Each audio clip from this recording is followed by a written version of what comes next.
تخاطب کو آپ کے سامنے بیان کرنا ہے، جس کو ہم نے گزشتہ سال بھی آپ کے سامنے بیان کیا تھا، اور وہ 89 آیہ مبارکہ جس میں اللہ تعالیٰ نے خالصتاً ایمان والوں کو خطاب فرمایا ہے، یعنی ایمان اللہ رب العالمین کی عطا کردہ نعمت اور اللہ کا خاص فضل ہے جس کو ایمان ملا، اور پھر اس ایمان والے بندے کو اللہ تعالیٰ نے خطاب فرما کر خاص قسم کے احکامات ارشاد فرمائے، جیسے تشبیہ بلا تمثیل، جیسے کوئی باپ اپنے بیٹے کو بہت زیادہ چاہتا ہے اور محبت کرتا ہے تو اس کو وہ نصیحتیں کرتا ہے، مستقبل میں آنے والے حالات پر، مستقبل میں آنے والے خطرات پر اور آنے والے چیلنجز کے لیے اس کو تیار کرتا ہے، دیکھو بیٹا یوں کرنا، دیکھو یہ کرنا، میں رہوں نہ رہوں ان باتوں کا خیال رکھنا۔ بالکل ایسے ہی اللہ رب العالمین اپنے بندوں سے جیسے پیار فرماتا ہے، محبت فرماتا ہے، اور اہل ایمان سے جو اللہ محبت فرماتا ہے تو پھر اللہ تعالیٰ نے انہیں زندگی گزارنے کے کچھ اہم ترین نکات بیان فرمائے، جس میں سے ایک اہم ترین نقطہ اور اہم بات اللہ رب العالمین نے سورۃ البقرہ کی آیت نمبر 54 میں بیان فرمائی، اے ایمان والو خرچ کرو اللہ کی راہ میں اس چیز سے جو ہم نے تمہیں عطا فرمائی، اس دن کے آنے سے پہلے جس میں نہ خرید و فروخت ہے اور نہ کافروں کے لیے دوستی اور نہ شفاعت، اور کافر ہی ظالم ہے۔ اللہ رب العالمین نے اہل ایمان کو خرچ کرنے کا حکم دیا، انفاق فی سبیل اللہ، اللہ کی راہ میں خرچ کرنا۔ ویسے تو اس لفظ کا اطلاق مال خرچ کرنے پر ہوتا ہے، لیکن اگر اللہ کی راہ میں خرچ کرنے کی بات کریں تو یہ صرف مال نہیں ہے، بلکہ جو چیز اللہ نے آپ کو دی ہے، جو چیز اللہ نے آپ کو عطا فرمائی ہے،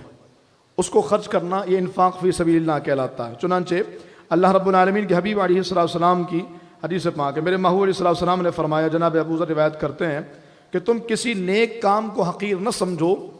اگرچہ وہ کسی بھائی کے ساتھ خندہ پیشانی سے پیش آنا ہی کیوں نہ ہو۔ یعنی یہ بھی انفاق فی سبیل اللہ ہے کہ کسی مسلمان کو مسکرا کے دیکھ لیا، یہ بھی انفاق فی سبیل اللہ ہے کسی مسلمان کی پریشانی کو دور کر دیا، کسی مسلمان کی مشکل میں کام آ گئے، کسی مسلمان کے ساتھ دو جملے محبت کے بول دیے۔ ہمارے ہاں آج اس بات کا بھی فقدان ہے، چہرے پر اور ماتھے پر 12 بجے ہوتے ہیں اور بتاتے ہیں کہ ماں بدولت روزے سے ہیں، اور دیکھو آج مجھ سے پنگا نہیں لینا، میرا آج روزہ ہے، حالانکہ روزہ رکھنے والا تو خود یہ ظاہر کرتا ہے کہ آج میرا روزہ ہے، اس لیے آج میرا کسی سے لڑنے کا ارادہ ہی کوئی نہیں ہے، آج میں اپنے رب کو منانا چاہتا ہوں، آج میں اپنے رب کی رضا والے کام کرنا چاہتا ہوں۔ فرمایا کسی مسلمان کو مسکرا کر دیکھنا بھی صدقہ ہے۔ پھر مزید حضور نے ارشاد فرمایا، وہ جو ہمارے لوگ کہتے ہیں یار میں کیا خرچ کروں، میرے پاس تو کچھ ہے ہی نہیں، آپ کے پاس تو وہ سارا کچھ ہے جس کو رسول اللہ صلی اللہ علیہ وسلم نے بیان فرمایا۔ چنانچہ جناب ابو ذر غفاری ہی راوی ہیں، آپ فرماتے ہیں کہ رسول اللہ صلی اللہ علیہ وسلم نے فرمایا کہ ہر تسبیح صدقہ ہے، ہر تکبیر صدقہ ہے، ہر تحمید و تحلیل صدقہ ہے، اسی طرح نیک بات کی ترغیب اور بری بات سے منع کرنا بھی صدقہ ہے۔ کسی کو نماز کے لیے بول دیا، یہ بھی صدقہ ہے، یار روکنا ذرا درس قرآن ہوگا، 20 منٹ کا درس سے بیٹھ جانا، بہت کچھ سیکھنے کو ملے گا، اللہ رسول کی باتیں ہوں گی، صدقہ ہے۔ کسی کو روزے کے لیے نصیحت کر دی، صدقہ ہے۔ کسی کو کوئی دین کا، کوئی شریعت کا کوئی مسئلہ بیان کر دیا، فرمایا یہ صدقہ ہے۔ بیوی کے ساتھ عمل زوجیت ادا کرنا بھی صدقہ ہے۔ صحابہ کرام نے عرض کی یا رسول اللہ اس میں کیا صدقہ ہے، اس میں تو بندہ اپنے نفس کی خواہش کو پورا کرتا ہے، پھر اس میں صدقہ کیسا؟ تو میرے محبوب صلی اللہ علیہ وسلم نے لاجیکلی جواب دیا۔ اس حدیث پاک کو ہمارے فقہاء نے اصول کی بحث میں باضابطہ قیاس کے باب میں ذکر کیا کہ سرکار اگر چاہتے تو یہ فرما دے تو میں نے کہہ دیا صدقہ ہے تو ہے صدقہ، لیکن رسول اللہ صلی اللہ علیہ وسلم نے لاجیکلی جواب دیا، اور حضور علیہ السلام نے قیاس کی وہ راہیں کھولی ہیں کہ ہمارے 1400 سال کے فقہاء اس حدیث پاک کو لے کے بڑے بڑے مسائل بیان فرماتے ہیں۔ وہ کیا ہے؟ صحابہ کرام نے عرض کیا یا رسول اللہ اپنے نفس کی خواہش کو پورا کرنے میں کیا صدقہ ہے؟ میرے محبوب علیہ السلام نے ارشاد فرمایا اچھا یہ بتاؤ کہ اگر یہ اپنی شہوت کو، اپنی خواہش کو اس جگہ پوری کرتا جس سے اللہ نے منع کیا ہے تو گناہ ملتا؟ کہاں کا ضرور ملتا۔ تو فرمایا جب اللہ کے رضا کے مطابق اپنی شہوت کا اور اپنی خواہش کا استعمال کر رہا تو اس کو ثواب ملے گا۔ تو یہ سرکار علیہ السلام نے قیاس کے ذریعے جواب دیا، اور یہ بتایا کہ اس عمل کے اندر بھی، یعنی حق زوجیت ادا کرتے ہوئے بھی، وظیفہ زوجیت ادا کرتے ہوئے بندہ جو عمل کرے اس پر بھی اللہ اسے صدقہ کا ثواب عطا فرماتا ہے۔ جناب انس رضی اللہ تعالیٰ روایت کرتے ہیں کہ رسول اللہ صلی اللہ علیہ وسلم نے فرمایا مسلمان کوئی درخت لگاتا ہے یا کھیت اور اس سے کوئی انسان یا پرندہ یا چرند فائدہ اٹھاتا ہے، ابھی تک تو بات انسانوں کی تھی نا کہ آپ کسی مسلمان کو مسکرا کے دیکھ لیں، آپ کسی سے خندہ پیشانی سے مل لیں، آپ کسی کی چھوٹی چھوٹی پریشانی کو دور کر دیں، آپ کوئی ذکر کر لیں، تسبیح کر لیں، تحلیل کر لیں، کوئی عمل صالح کر لیں، اس پر صدقہ ہے۔ فرمایا کوئی درخت لگائے، کوئی پھل کا درخت ہو یا کوئی کھیت ہو، کھلیان ہو، فرمایا اس سے جو پرندے اور چرند فائدہ اٹھاتے ہیں وہ بھی اس کے لیے صدقہ بن جاتا ہے۔ وہ ہم نے دیکھا ہوگا کچھ لوگ یہ پوسٹیں کرتے ہیں، بڑی اہم بات ہے کہ گرمی کے دنوں میں کچھ پیالے میں پانی ڈال کر کے وہ چھت پر رکھ دیتے ہیں۔ تو یہ عمل بظاہر بڑا چھوٹا سا ہے، بڑا معمولی سا عمل ہے، بلکہ ہم نے تو یہ دیکھا ہے لوگ قبرستان میں بھی ایسا کرتے ہیں کہ اپنے مرحوم کی قبر کے ساتھ کوئی پیالہ لگا دیا، اس میں پانی ڈال دیا یا اس میں کچھ دانے ڈال دیے، اور ہم نے دیکھا باضابطہ پرندے آ کے اسے چگتے ہیں۔ تو یہ عمل بھی صدقہ ہے اور اللہ کی بارگاہ میں اس عمل پر بھی اجر و ثواب ہے۔ لیکن اگر اس کے برخلاف دیکھیے آپ، تو ہر تصویر کے دو رخ ہوتے ہیں، ہر عمل کا دو انداز ہوتا ہے۔ مسلمان کے ساتھ خندہ پیشانی سے ملنا صدقہ ہے، تو مطلب یہ مسلمان کے ساتھ منہ بسور کے ملنا یہ اللہ کی ناراضی کا سبب ہے۔ اللہ رب العالمین کی بارگاہ میں رسول اللہ صلی اللہ علیہ وسلم نے فرمایا کہ اگر کوئی بندہ کوئی ایسا درخت، کوئی ایسا عمل کرتا ہے جس سے پرندوں کو فائدہ ہوتا ہے تو یہ صدقہ ہے، اور کوئی ایسا عمل کرے جس سے پرندوں کو نقصان ہو تو یقیناً یہ باعث پکڑ ہے اور شرعاً ماخوذ ہے۔ اور پھر میں پرندوں کی بات کیا کروں، ہمیں تو ہمارے نمازیوں نے یہاں تک بتایا یہ فلیٹوں میں رہنے والے اور یہ بلڈنگوں میں رہنے والے اپنی کھڑکیوں سے غلاظت، گندی چیزیں، ڈائپر اور ایسی ایسی چیزیں، بلکہ ایک نمازی تو یہ بتایا کہ میں گزر رہا تھا تو ایسی گندگی اوپر سے پھینکی ہے کہ پورا کپڑا غلاظت آلود ہو گیا۔ تو یہ عمل کس قدر شرم پکڑ والا ہے۔ ایک تو گناہ ہوتا ہے نا جس پر آپ توبہ کریں تو معافی ہو جائے،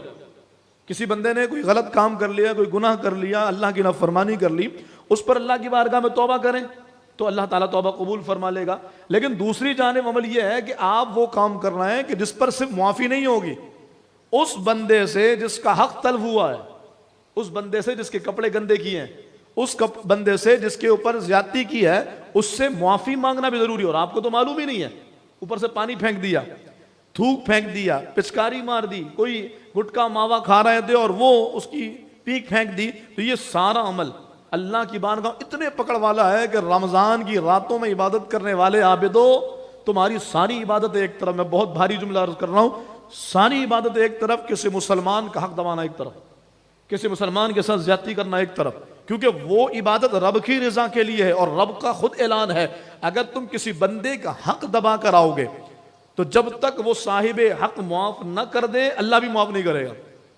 اب معاف کرواتے رہو، دنیا میں معافی مانگنا اتنا مشکل ہے کہ بندہ معاف کرنے کو تیار نہ ہو۔ آپ کسی کے ساتھ اللہ نہ کرے زیادتی کر دیں، ایسی اس کے کپڑے گندے ہو جائیں، اب معافی مانگ کے دیکھیں اس سے، لیکن دنیا میں پھر بھی معاف کر دے گا۔ قیامت کے دن معافی کی ایک ہی صورت ہوگی، اللہ فرمائے اس کو راضی کر لو، اور راضی کیسے کرو؟ فرمایا اب وہ جتنے عمل پہ راضی ہو جائے، جتنی نیکیوں پہ راضی ہو جائے، اور جتنے گناہ تمہارے سر ڈالنے پر راضی ہو جائے، چاہے ساری زندگی کی نیکیاں گناہ، پھر وہ بندہ اس عمل پر راضی ہوگا اور اللہ کی بارگاہ میں بہت ساری نیکیاں، بہت سارے اعمال اور بہت سارے بڑے بڑے کام لے کر آنے والا، اپنی اس عمل کی وجہ کر کے کسی مسلمان کو اس نے ستایا، کسی مسلمان کا حق دبایا، کسی مسلمان کے ساتھ زیادتی کی۔ ہمارا حال یہ ہے، مسلمان کے ساتھ زیادتی کرنے والے اور مسلمانوں کے ساتھ غلط عمل کرنے والے ہم سے یہ تو پوچھتے ہیں کہ حضرت غلطی سے پانی پی لیا روزہ ٹوٹ جائے گا، غلطی سے کھانا کھا لیا ہے روزہ ٹوٹ جائے گا یا روزہ ہے؟ حضرت وہ ٹوتھ پیسٹ سے میں نے برش کر لیا تھا، روزہ ہے میرا، یہ ختم ہو گیا، یہ مسئلہ تو پوچھتے، لیکن آج تک مجھ سے کسی نے یہ نہیں پوچھا کہ میں نے بائک پارکنگ کھڑی کی تھی، برابر والے کا انڈیکیٹر ٹوٹ گیا، میں بائک لگانے لگا اور اس کی جو ہے نا پیچھے کی جو ہوتی ہے وہ ٹوٹ گئی، تو حضرت اب کیا اس عمل پہ پکڑ ہوگی؟ بالکل ہوگی۔ روزے کا معاملہ تو اللہ پکڑے گا اور اللہ معاف فرمائے گا، وہ معاف فرمانے پر بھی قادر ہے اور اللہ اپنا فضل سے کرم بھی فرماتا ہے، لیکن بندے کا معاملہ تو بڑا ہی عجیب ہے، وہ جس کی گاڑی کا نقصان ہوا ہے، بلکہ یہاں تو نقصان یہ تو انجانے میں ہوا، جان بوجھ کے نقصان کرتے ہیں، جان بوجھ کر کے گاڑیوں کو نقصان پہنچا دیا جاتا ہے۔ ایسے لوگ اللہ سے ڈریں، اور جو کام ہو گیا ہے میں تو یہ بھی نہیں کہتا کہ اس معاملے پر اللہ سے کوئی معافی تلافی کا سلسلہ کر لیں، یہ جو کام ہو گیا اس سے معافی مانگنی پڑے گی، جس کا حق دبایا ہے، جس کی گاڑی کا نقصان ہوا ہے، جو بھی نقصان ہوا ہے، جیسا بھی نقصان ہوا ہے، یہ اللہ کی بارگاہ میں پوچھا جائے گا اور جواب دینا پڑے گا۔ اس لیے اسپیشلی چونکہ کھارادر کے علاقے میں بلڈنگز ہیں، عمارتیں ہیں اور آپ فلیٹوں میں رہتے ہیں تو احتیاط کریں، اپنے بچوں کو بھی سمجھا دیں، اور بالکل کسی بھی صورت میں یہ عمل نہ کریں کہ نیچے سے گزرنے والا کوئی راہگیر ہو، کوئی مسافر ہو, کوئی بندہ آج ہم چھپ گئے, نہیں یار دیکھا نہیں اس نے, بچ گئے, بچت ہو گئی, ابھی تو پھنس جاتے, ابھی تو بچ جاتے اگر وہ دیکھ لیتا, آپ اسے حق معاف کروا سکتے تھے. لیکن اگر ابھی نہیں دیکھا اور آپ چھپ گئے تو ابھی تو پھنس گئے آپ, کہ قیامت کے دن وہ اللہ کی بارگاہ میں کھڑا ہوگا اور اپنے حق کا مطالبہ کرے گا, اور پھر اللہ تعالیٰ اس کو وہ سارا حق دلوائے گا جو وہ چاہتا ہے. بہرحال انفاق فی سبیل اللہ یہ ہے کہ چھوٹی چھوٹی نیکیوں کو کرنا بھی انفاق فی سبیل اللہ, اللہ کی راہ میں خرچ کرنا. لیکن علماء فرماتے ہیں دراصل یہاں جو اللہ نے فرمایا انفقوا مما رزقناکم من قبل ان یأتی یوم لا بیع, اللہ فرماتا اس دن سے پہلے خرچ کرو جس دن کوئی خرید و فروخت نہیں ہوگی, کوئی شفاعت, کوئی سفارش کام نہیں آئے گی کافروں کو. تو فرمایا کہ یہاں مراد اللہ کی راہ میں مال خرچ کرنا, اللہ کی راہ میں پیسہ خرچ کرنا. اور پھر یہ مال خرچ کرنا اللہ تعالیٰ کو اتنا محبوب ہے کہ جہاں پر اللہ نے سورۃ البقرہ میں فرمایا ھدی للمتقین, یہ قرآن تقوی اور پرہیزگاری والوں کے لیے ہدایت. الذین ینفقون, اللہ رب العالمین کی بارگاہ میں یہ وہ لوگ ہیں جو خرچ کرتے ہیں, مما رزقناہم ینفقون, وہ جو اللہ نے ان کو دیا ہے اس میں سے خرچ کرتے ہیں, یہ وہ لوگ ہیں. ہدایت یافتہ لوگوں کی علامت یہ ہے کہ وہ اپنا مال اللہ کی راہ میں خرچ کرتے ہیں. جنہیں قرآن سے ہدایت ملی ہے وہ اپنا مال اللہ کی راہ میں خرچ کرتے ہیں. آج اس کا بھی بڑا فقدان ہے, آج ہم اپنا مال نکالنے کو تیار نہیں. آج تاریخ کیا ہے, 14واں روزہ ہے. کتنے ایسے افراد ہیں جنہوں نے صدقہ فطر ادا کر دیا, ہم آخری روزے کے انتظار کر رہے ہیں, آخری دن صدقہ فطر ادا کریں گے, حالانکہ دینا ہی دینا ہے. اگر رمضان چلا گیا اور نہیں دیا تو روزے معلق رہیں گے, جب دیں گے تو روزوں کی قبولیت کا معاملہ ہوگا. دینا ہی ہے, چھٹکارا نہیں ہے. حتیٰ کہ کوئی بچہ اگر چاند نکلنے سے پہلے دنیا میں آ گیا, اس کا والد اس کی طرف سے بھی صدقہ فطر ادا کرے گا, لیکن ہم انتظار کر رہے ہیں. پھر صدقہ فطر کی بات کیجئے تو لوگ یار سب سے کم صدقہ کون سا ہے,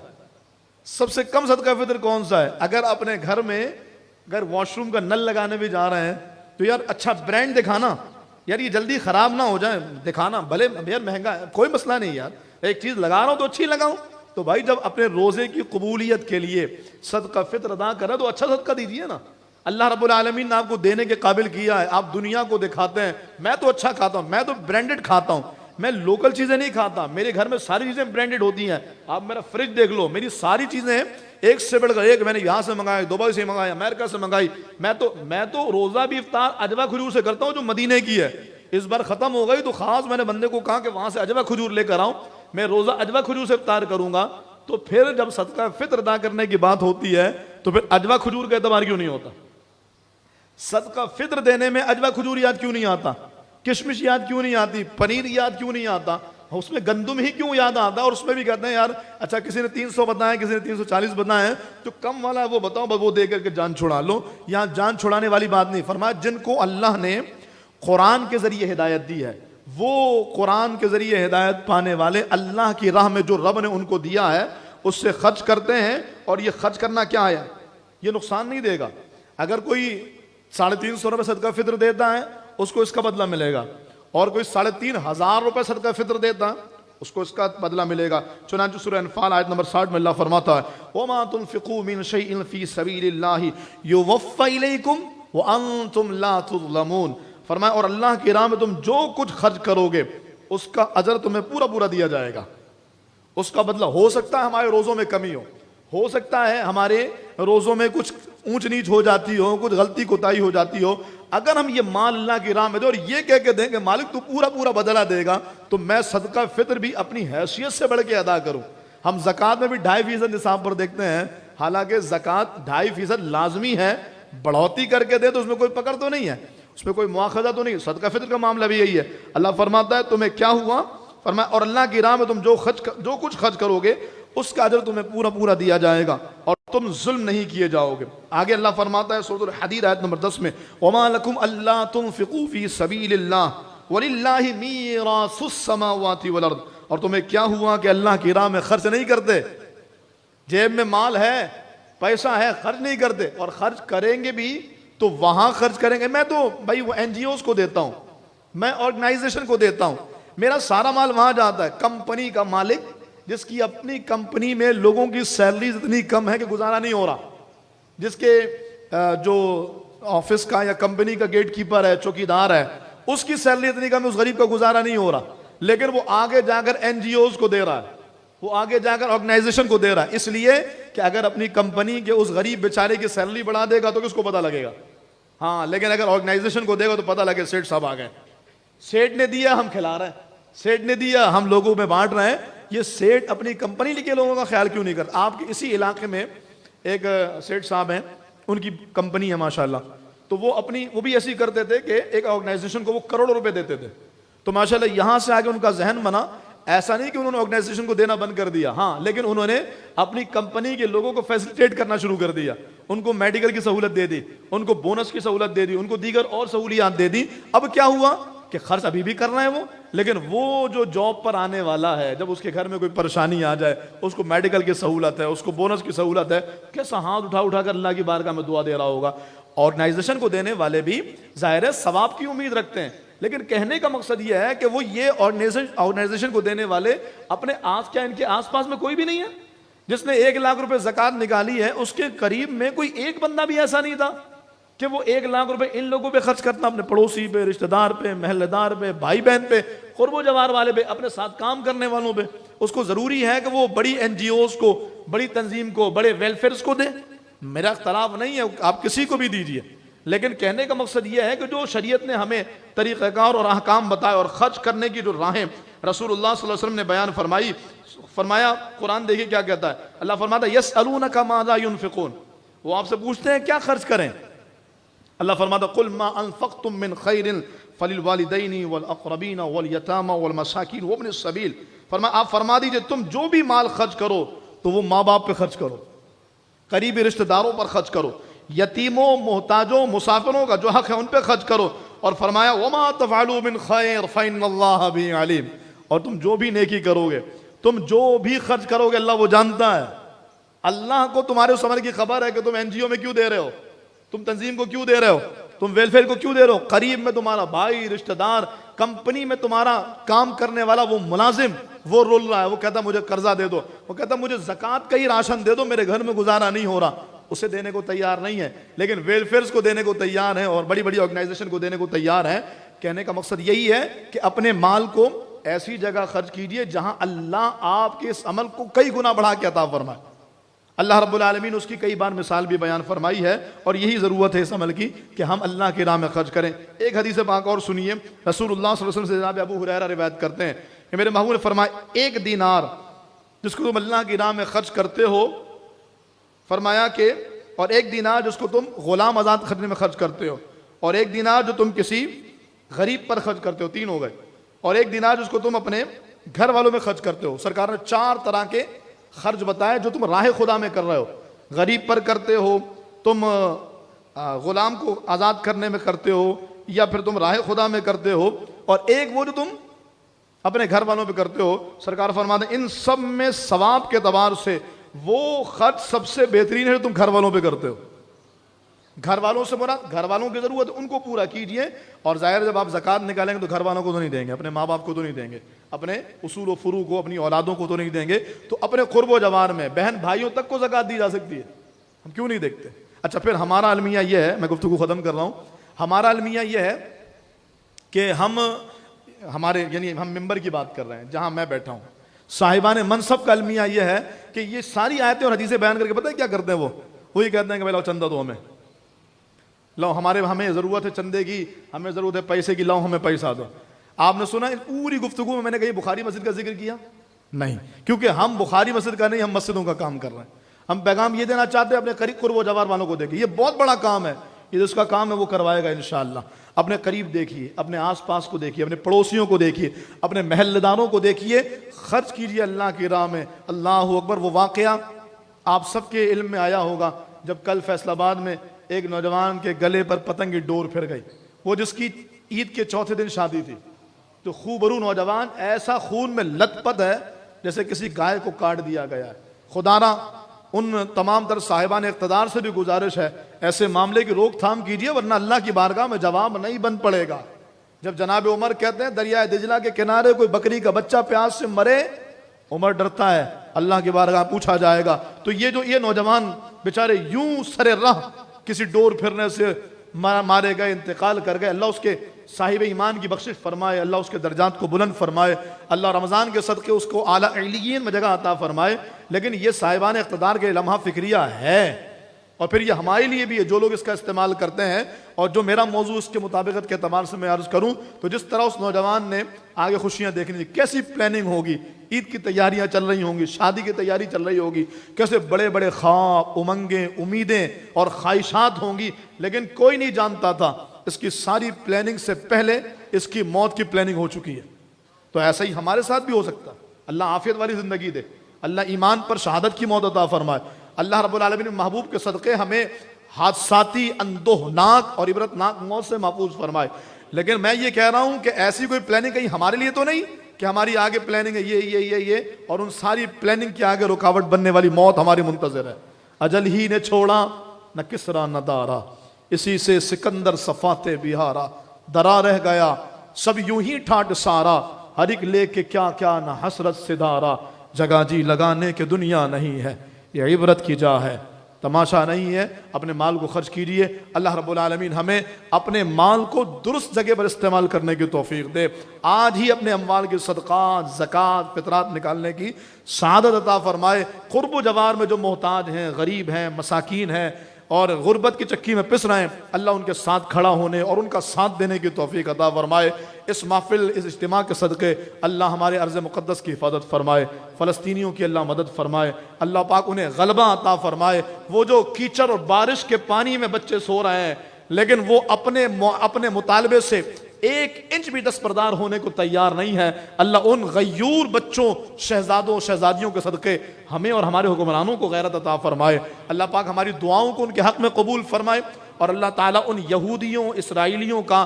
معاشی بائیکاٹ بھرپور طریقے سے جاری رکھنے کی توفیق عطا فرمائے۔ آمین بجاہ النبی الامین وما علیہ الا البلاغ۔